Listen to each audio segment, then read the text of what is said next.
So Violet, before you met Charles, how often would you find yourself listening to his solo work or his work with the Catholics?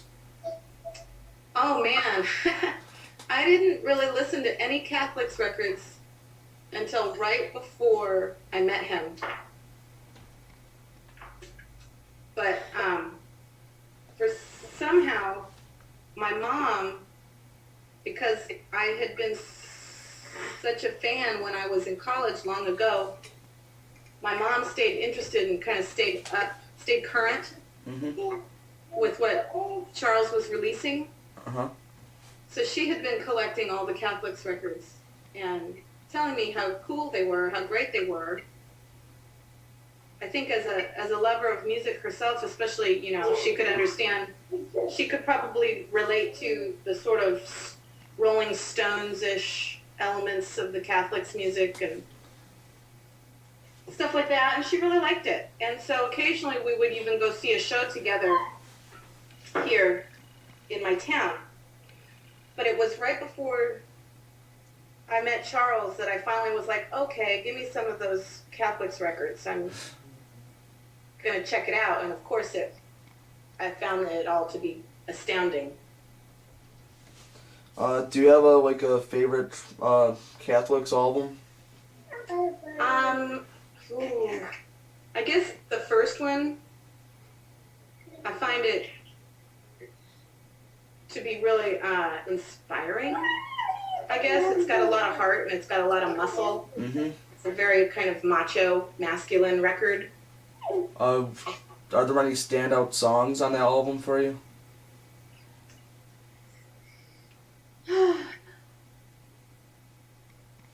It's all pretty great. I think Solid Gold. Mm-hmm. That's I one of my just find favorites it on there. to be really powerful and just, for lack of a better word, I guess just masculine and confident. Mm-hmm. So, how did you meet Charles?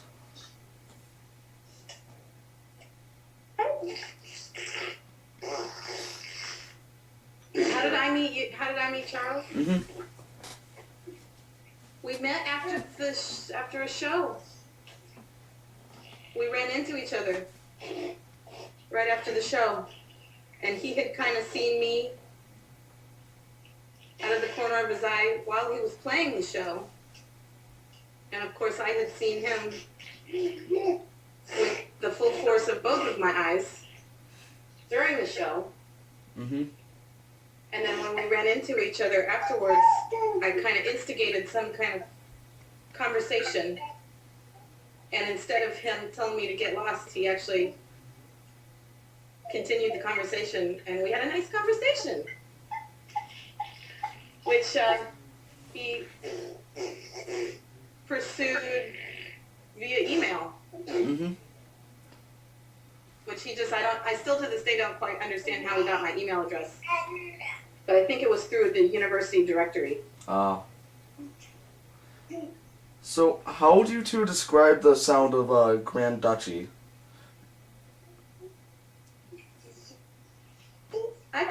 I just recently in another interview called it experimental pop. But I'm willing to be corrected. I call it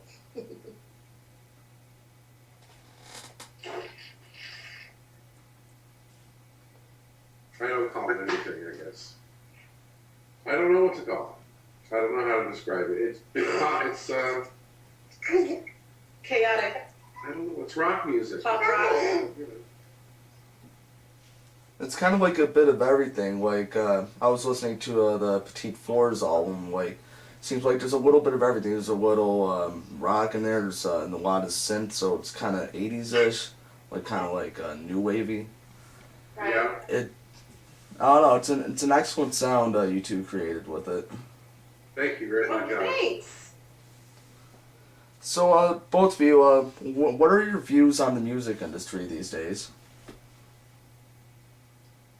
Well, I don't know. I try not to have too many views about the music industry because it's just an industry and it doesn't really have anything to do with music.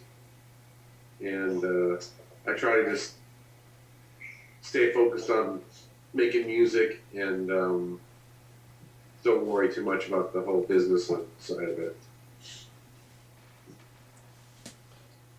Yeah, I guess you're right.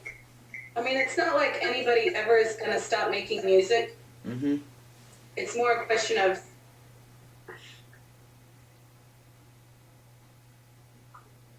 how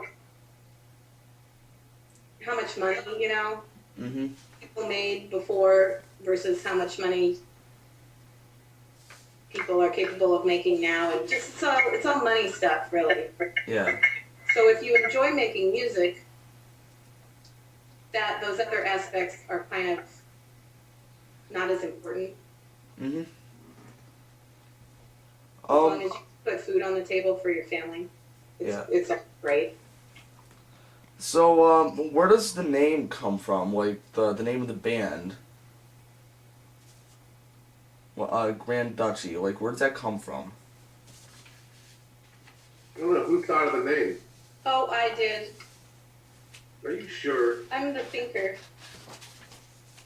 But we are both really interested, well, it really comes from Charles's interest in little tiny micronations.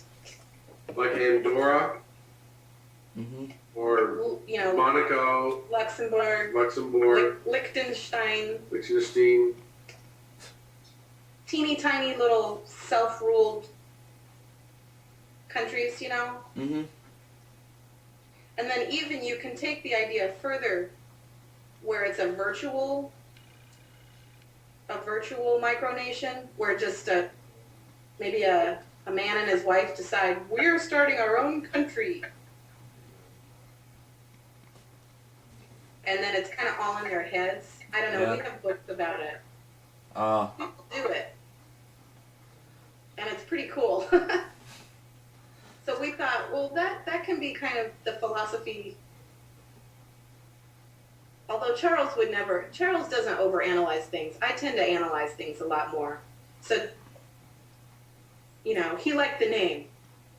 Because he likes the way it sounds, rolling off his tongue. I like it because it has all these connotations that I'm attaching to it, So, this is a kind of, like, so how do you pronounce it? Like, what's the correct pronunciation of it?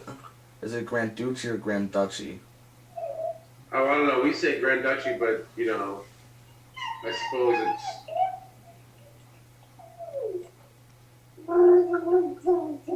that's what you'd say in English, I suppose. I don't know. Duchess. Yeah. It's like technically a land ruled by a duke or a duchess. So, A duchy. so that would be the correct way to say it then. Well, it's an English word, grand and duchy, or English words. If you were to say it in French, it's different. If you say it in German, it's different. You don't even say grand duchy. You say, I forget what it is, but it's not even, it's similar, but it's not like, it's not in the same order or anything or spelled the same, so. Mm-hmm. It's not, as opposed to petit four, which is a French word, even though we use it in English, and I guess you'd say petit four, like that? Yeah. Petit four. So, how long did it take to record, Petite Fours? I guess about a year and a half, maybe 1 year, yeah, about a year and a half, I'd say, more or less. So, The longest that Charles has ever spent on a record. really?